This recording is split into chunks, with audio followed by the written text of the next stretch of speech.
Assalamualaikum warahmatullahi wabarakatuh. Selamat pagi teman-teman semua. Di sini saya akan memperkenalkan diri. Nama saya Nisa Nuridayah. Saya merupakan mahasiswa Universitas Unrika atau Universitas Riau Kepulauan Riau tahun 2025. Di sini saya akan menjelaskan tentang perencanaan eksperimen atau DOE. Nah, DOE ini adalah Design of Experiment. Semoga akan membantu kawan-kawan agar lebih mengetahui secara detail tentang perencanaan eksperimen itu seperti apa. Saya izin untuk share screen.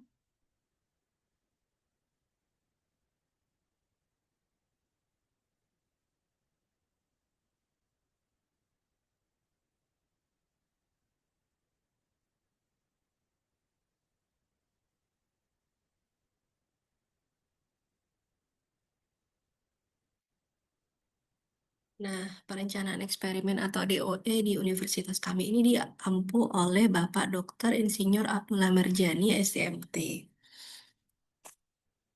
Nah, DOE sendiri ini adalah pendekatan ilmiah yang digunakan untuk merancang, melaksanakan percobaan secara sistematis, dengan tujuan memahami hubungan antara faktor penyebab dan hasil yang diperoleh.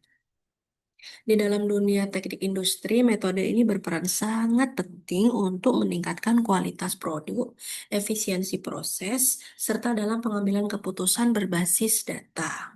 Nah, dalam praktiknya, DOE ini memungkinkan peneliti menentukan faktor yang paling berpengaruh terhadap suatu proses, mengidentifikasi interaksi antar faktor, serta menemukan kondisi optimal untuk mencapai titik terbaik.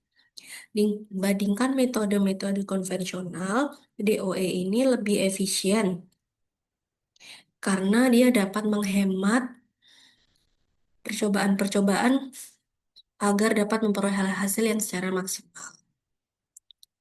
Nah, penjelasan DOE secara singkat menurut Douglas C. Montgomery tahun 2019 dalam bukunya Design of Experiment, yaitu suatu metode sistematis untuk merencanakan, melaksanakan, menganalisis, dan menafsirkan percobaan yang dirancang untuk mengevaluasi faktor-faktor yang mempengaruhi suatu proses dan hasilnya. Di mana artinya DOE ini sangat membantu peneliti menentukan hubungan sebab akibat antara variabel input atau faktor dan output respon secara efisien dan terukur.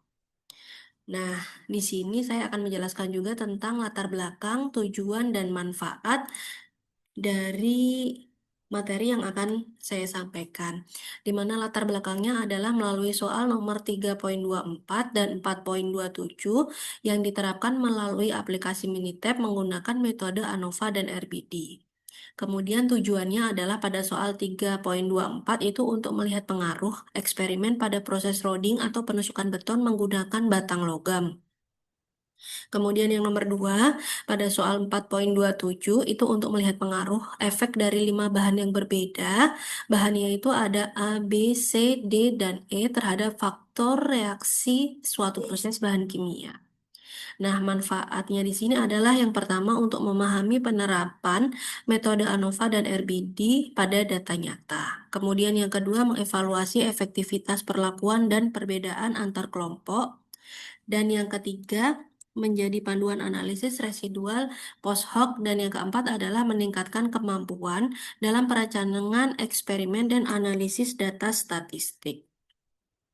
Nah, yang pertama di sini saya akan melakukan pembahasan pada soal 3.24.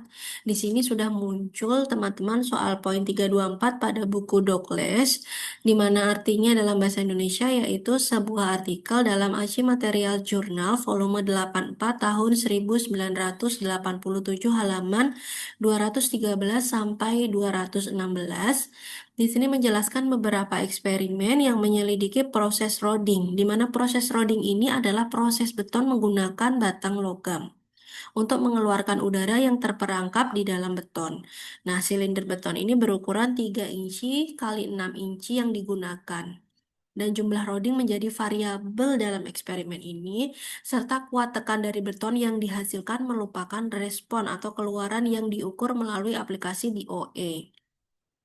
Nah, pertanyaan yang harus dijawab adalah yang pertama, apakah ada perbedaan dalam kuat beton akibat perbedaan tingkat loading, di mana alfa di sini adalah 0,05.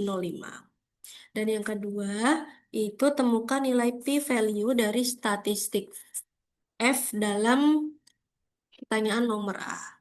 Yang ketiga adalah analisis residual dari eksperimen ini, kemudian berikan kesimpulan. Dan yang D, buatlah grafik yang membandingkan untuk perlakuan data seperti soal yang nomor di atas.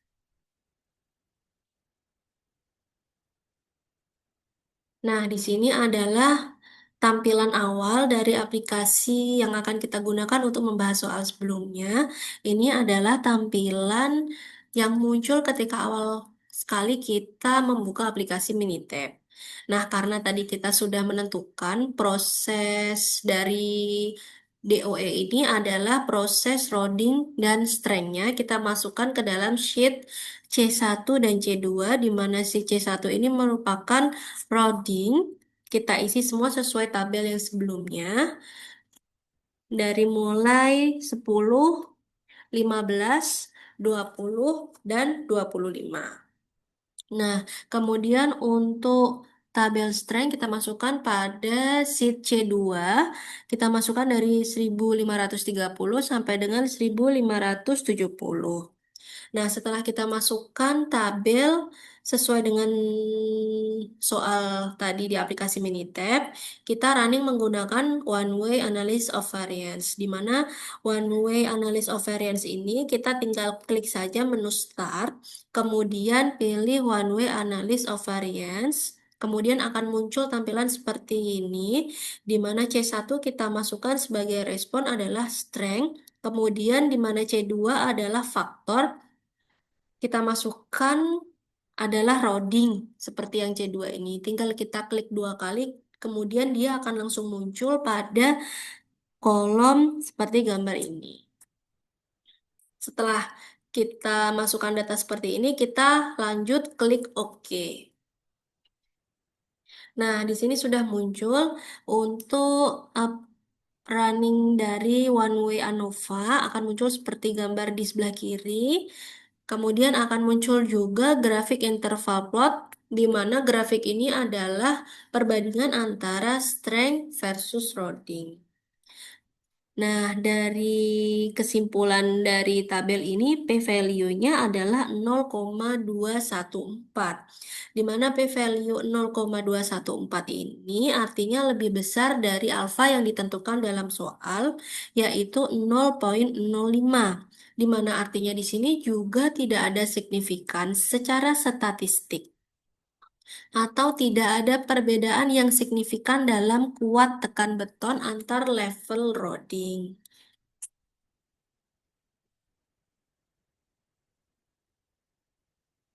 Nah, kemudian ini kita juga bandingkan di mana interval plot strength ini menggunakan 95%. Di mana kita dapat lihat di sini adalah sumbu X atau horizontal ini menampilkan variabel loading seperti tabel sebelumnya. Variabel loading ini mulai angka 10, 15, 20, dan 25. Kemudian untuk sumbu Y atau vertikal ini menampilkan data strength atau kekuatan dari tekan beton tadi, di mana angka yang dimasukkan adalah 1300, 1400, sampai 1900 dengan kelipatan 100. Kemudian garis vertikal atau interval ini menunjukkan interval kepercayaan 90% untuk masing-masing rata-rata kekuatan, di mana kita yakin 95% ini adalah rata-rata sebenarnya yang berada dalam rentang waktu tersebut. Kemudian di bawah grafik ini juga menyebutkan individual standard deviation are used to calculate of interval, di mana ini digunakan untuk menghitung kepercayaan interval pada 90% yang kita percaya tadi.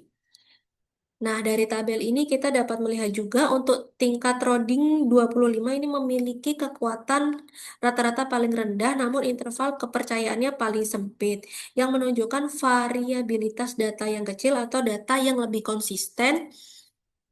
Kemudian untuk tingkat Roding yang nomor 20, ini memiliki interval paling lebar di antara interval ketiga lainnya yang menunjukkan variabilitas tinggi dalam data kekuatan. Nah, rata-rata tertinggi ini nampak sekali teman-teman ini dalam Roding 20. Namun karena interval kepercayaannya sangat lebar, kita tidak bisa menyimpulkan secara pasti perbedaan tingkat Roding lain yang signifikan. Kemudian di sini juga dapat kita simpulkan di mana semakin tinggi tingkat Roding tidak selalu menghasilkan kekuatan yang lebih tinggi juga. Di mana Roding 25 ini menghasilkan kekuatan paling konsisten meski rata-ratanya lebih rendah dibanding tiga Roding lainnya yaitu 10, 15, dan 20. Nah, di sini kita akan membahas soal nomor 2 yaitu soal nomor 4.27.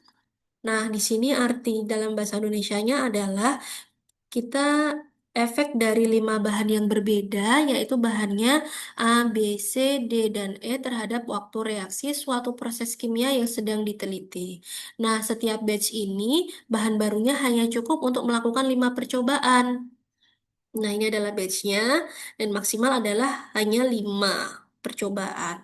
Nah, selain itu setiap percobaan membutuhkan waktu sekitar 1,5 jam sehingga hanya 5 percobaan yang bisa dilakukan dalam waktu 1 hari. Nah, otomatis peneliti ini harus memutuskan bagaimana menjalankan eksperimen ini menggunakan desain Latin Square agar efek dan hari serta batch dapat dikendalikan secara sistematis. Nah, analisis ini menggunakan nilai alfa 0,05.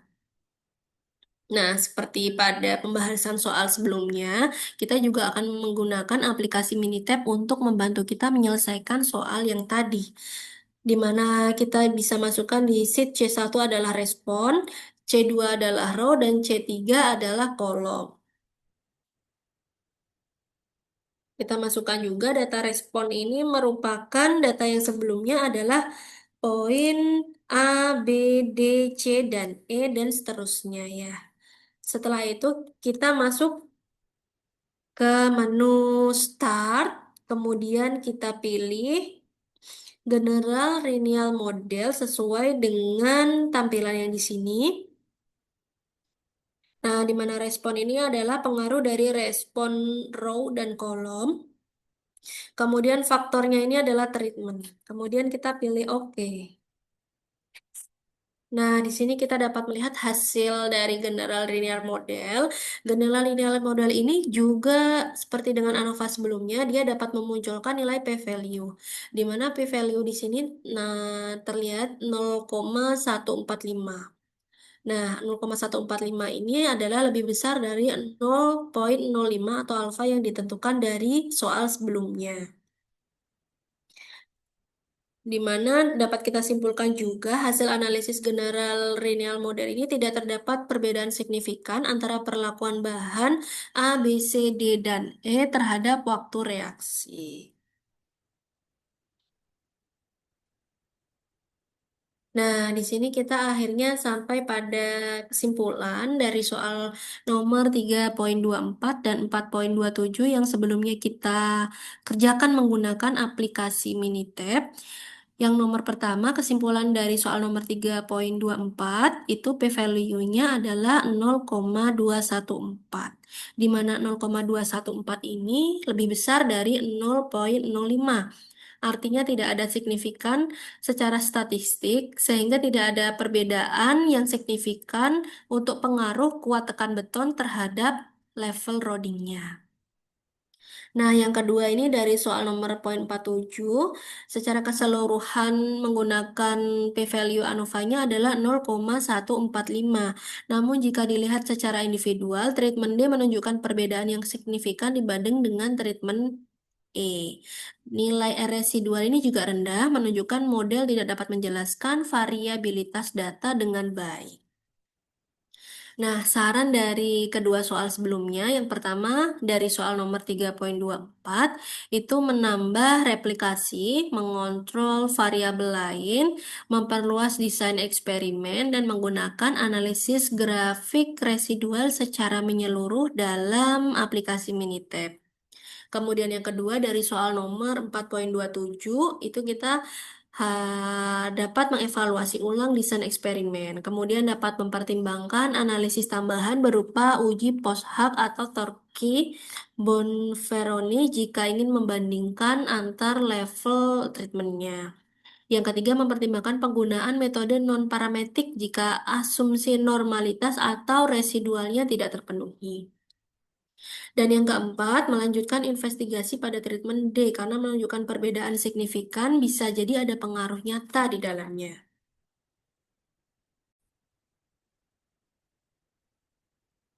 Nah, sebelumnya kita sudah melihat presentasi secara singkat tentang penggunaan aplikasi Minitab untuk menyelesaikan tugas UTS yang diberikan oleh Bapak dosen kami, yaitu Bapak Dr. Insinyur Abdullah Merjani.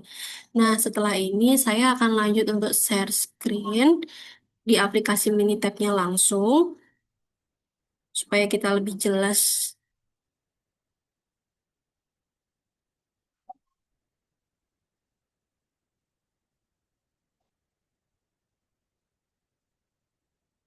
Nah, di sini sudah nampak ya.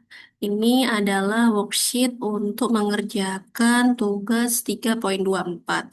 Nah, di mana untuk C1-nya ini kita masukkan roading dan C2 kita masukkan data string. Data kedua ini adalah data dari soal yang diberikan sebelumnya. Kemudian setelah itu untuk menyelesaikan tugas, kita klik menu Start, kemudian pilih ANOVA, kemudian pilih One Way. Nah, setelah itu akan muncul gambar seperti ini ya, teman-teman. Ini adalah muncul grafiknya interval plot antara strength versus loading. Seperti yang dijelaskan pada PowerPoint sebelumnya. Kemudian untuk hasil ANOVA-nya dapat kita lihat seperti ini. Nah, di sini munculnya p-value-nya 0,214, di mana hasil 0,214 ini lebih besar dari 0,05. Nah, selanjutnya kita akan share screen juga untuk pengerjaan Minitab pada soal nomor 2, yaitu soal nomor poin 4.27 yang sudah saya kerjakan juga sebelumnya.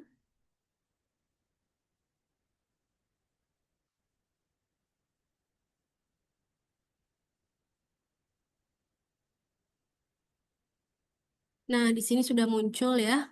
Untuk data awalnya C1-nya adalah respon, C2-nya adalah row, C3-nya kolom, dan C4-nya adalah treatment yang diberikan. Sama juga seperti sebelumnya, kita pilih start, kemudian kita pilih ANOVA, kemudian yang berbeda kita pilih general linear model. Nah, bisa dilihat ya caranya seperti ini. Kemudian nanti akan muncul hasil dari perlakuan tersebut. Ini grafiknya seperti ini untuk yang kolom.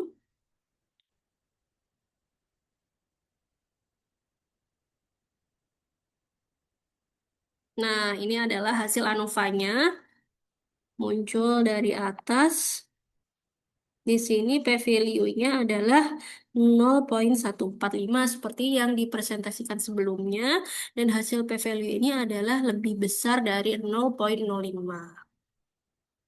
Begitu ya teman-teman. Ini udah langsung praktek di aplikasinya, jadi supaya lebih paham juga kita.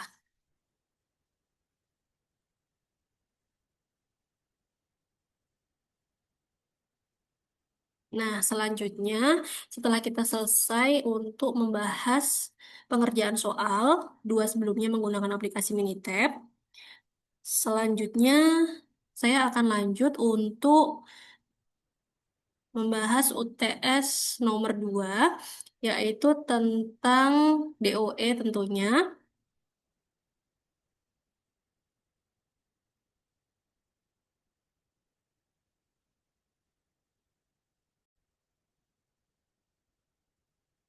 Selanjutnya akan saya screen untuk menjawab pertanyaan yang kedua. Nah, di sini adalah soal yang nomor 2. Jelaskan setiap item atau 7 item di bawah ini mengenai aplikasi dari petunjuk dalam melakukan percobaan seperti gambar di bawah.